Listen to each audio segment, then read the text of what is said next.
Ahmedabad municipal corporation જ્યારે વાતો કરવાની આવે ત્યારે એટલી બધી વાર્તા કરે કે વિકાસના એવા સપના બતાવે કે જે સપનામાં એવું લાગે કે અમદાવાદ તો જાણે કે વિદેશનો એક ભાગ હશે, પરંતુ જ્યારે જમીની વાસ્તવિકતાની વાત આવે ત્યારે આપ જોતા હશો કે કઈ પ્રકારે અસુવિધાઓ લોકો ભોગવી રહ્યા છે અને અણઘડ વહીવટની તો સીમા પાર થઈ ગઈ છે। કલ્પના કરો, એક આવાસ બનાવવામાં 180 કરોડ રૂપિયા ખર્ચાય છે।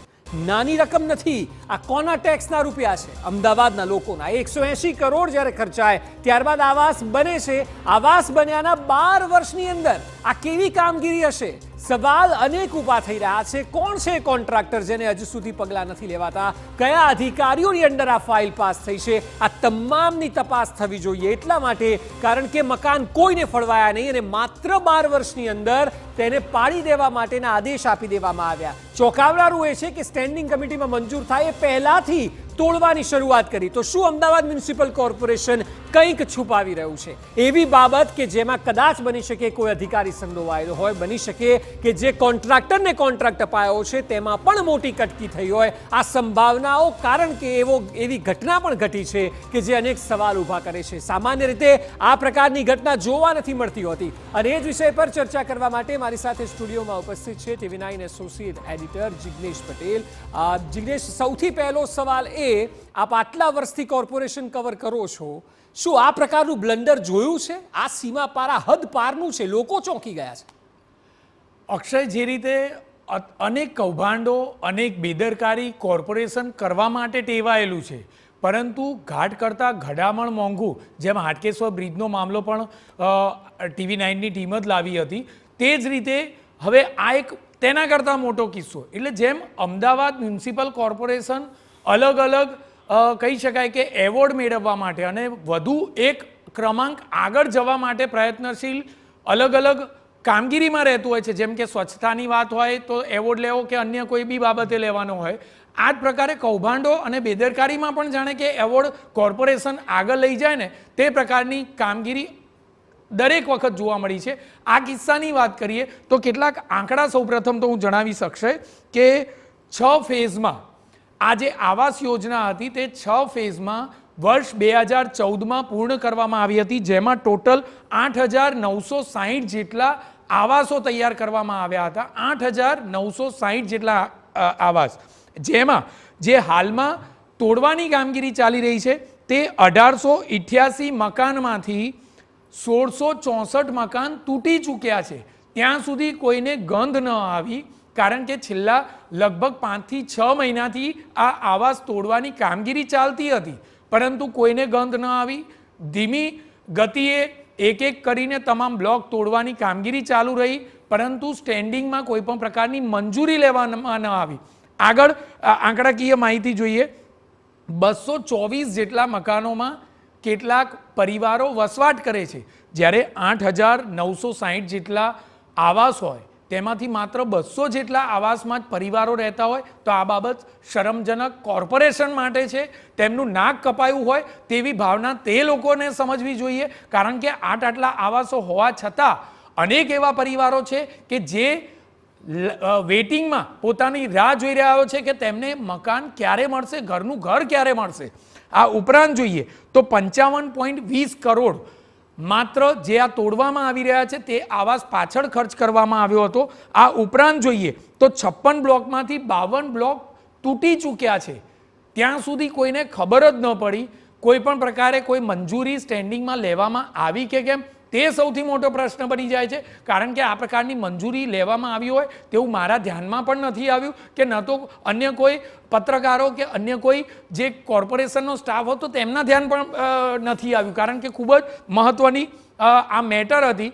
જો આ સ્ટેન્ડિંગમાં પાસ કર્યા વિના જ કોઈ કોન્ટ્રાક્ટરને તોડવા માટેની કામગીરી આપવામાં આવી તો આખરે કોને પૂછીને આપવામાં આવી તે સૌથી મોટો પ્રશ્ન છે। અને શા માટે અચાનક જ આપી દેવામાં આવી? કારણ કે ભીનું સંકેલવાના પ્રયત્નો આ કિસ્સામાં થયા છે તે બાબત સ્પષ્ટ થઈ રહી છે, કારણ કે જો યોગ્ય રીતે તપાસની તેમની માનસિકતા હોત તો કદાચ જે સ્ટ્રક્ચર છે તેને ઊભું રાખવામાં આવ્યું હોત, કારણ કે તમામ સ્ટ્રક્ચર તોડી નાખવામાં આવે તો કદાચ કોન્ટ્રાક્ટર કે જે તે એજન્સી છે તે કોર્ટમાં અથવા તો વધુ અભિપ્રાય માટે અન્ય લેબોરેટરીમાં કે સ્ટ્રક્ચર એન્જિનિયરનો રિપોર્ટ પોતે માગવા અથવા મેળવવા માટે જાત તો સવાલો ઊભા થાત, તો આખરે હાટકેશ્વર બ્રિજમાં 6 વખત લેબોરેટરીના તપાસ થાય, અન્ય એજન્સીઓ પાસે તપાસ થાય અને પૈસા ખર્ચીને તપાસ થાય, તો આખરે આ કિસ્સામાં શા માટે એક જ રિપોર્ટને આધાર માનવામાં આવ્યો?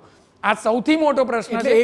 એક વાત જિગ્નેશ ચોક્કસ છે કે જે સ્થિતિનું નિર્માણ થયું છે એવું સ્પષ્ટ લાગી રહ્યું છે કે કોર્પોરેશન કંઈક છુપાવી રહ્યું છે, કારણ કે જો 6 મહિનાથી તૂટી રહ્યા છે, એ કોન્ટ્રાક્ટર ક્યાં છે, કયા અધિકારી આ ફાઇલ પાસ કરી હતી, એ વખતના જે તે વખતના ડિસિઝન મેકર કોણ હતા, આ તમામની તો તપાસ થવી જોઈએ. બિલકુલ સાચી વાત છે અક્ષય, કારણ કે જે રીતે જે સમયે હું આપને તારીખ પણ કહીશ કે ક્યારથી આ તોડવાની શરૂઆત થઈ, 15/7/2023 ના રોજ આ આવાસ તોડવાની શરૂઆત કરવામાં આવી. જો આ આવાસ 15/7/2023 ના રોજ તોડવાની શરૂઆત કરવામાં આવી તો આખરે કોની પરવાનગીથી, કોના ઈશારે અને કેવી રીતે કોન્ટ્રાક્ટરને એક પણ રૂપિયો આપ્યા વિના કોન્ટ્રાક્ટરને તમામ મટીરિયલ ઘરે લઈ જવાની તેને પરવાનગી આપી દેવામાં આવી? કારણ કે જ્યારે વર્ષ 2012 કે 10માં જ્યારે આ આવાસ બનાવવા માટેનું કદાચ ટેન્ડર આપવામાં આવ્યું હશે, ત્યારે જે લોખંડ છે,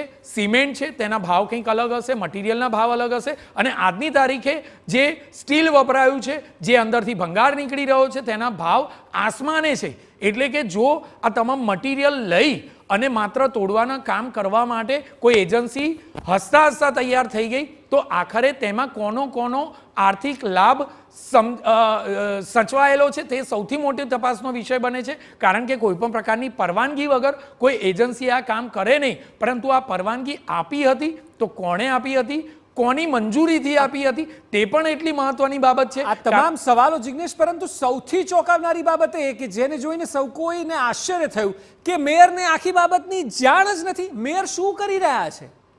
સૌથી મહત્વની બાબત અક્ષય, કે જ્યારે વરસાદી પાણી ભરાય કે કોઈક જગ્યાએ કચરાની સમસ્યા હોય કે મચ્છરોનો ઉપદ્રવ હોય, કોર્પોરેશનમાં કામ કરતા તમામ અધિકારીઓ હોય કે પછી પદાધિકારીઓ હોય, માત્ર ને માત્ર મીડિયાના અહેવાલ પરથી તેઓ કામ કરતા હોય છે. સ્વૈચ્છિક રીતે તેઓ કામ કરતા હોય તો તેવી નજીવી જગ્યાઓ છે કે જ્યાં તેઓએ પોતાનું કોઈ પરફોર્મન્સ બતાવ્યું હશે અથવા તો ક્યાંક કામગીરી કરી હશે. અત્યાર સુધી નીચેનો જે તમામ સ્ટાફ છે, ઉપરી અધિકારીઓ છે, ડેપ્યુટી કમિશનર હોય, સિટી એન્જિનિયરો હોય કે અન્ય કોઈ પણ હોય, અત્યાર સુધી તેઓને કોઈ પ્રકારની માહિતીથી તેઓ અજાણ રહેતા હતા. ક્યાંક ભૂવો પડવાની વાત હોય તો તેઓ પાસે પહેલી માહિતી નથી આવતી, મીડિયા કર્મીઓ પાસે આવે છે, લોકો મીડિયા કર્મી પાસે આવે છે, કોર્પોરેશન પાસે નથી જતા, અને આ કામગીરી થતી હોય છે. તો આખરે એક વાત સ્પષ્ટ છે કે જે મીડિયા કામ કરી રહ્યું છે તેના થકી જ અધિકારીઓને આ માહિતીથી તમામ માહિતી મળતી હોય છે. પરંતુ જ્યારે તમામ સ્ટાફ અજાણ રહેતો હતો તે બાબત તો બરાબર છે, પરંતુ પ્રથમ નાગરિક, શહેરના પ્રથમ નાગરિકને જ્યારે આટલી મોટી ઘટના ખબર જ ન હોય અને આટલા મકાનો તૂટતા હોય, પરંતુ તેમ છતાં તેમને જાણ જ ન કરવામાં આવી હોય, તો આખરે આ સાઇટની વિઝિટ કયા અધિકારીએ કરી હશે? કામગીરી આપવામાં તો આવી, પરંતુ આપ્યા બાદ પણ અધિકારીએ જે તે સાઇટ પર જઈ અને રૂબરૂ તેની ચકાસણી કરવી પડે, તેનું સુપરવિઝન કરવું પડે. આખરે આ બધું કામ કરતું હતું કોણ?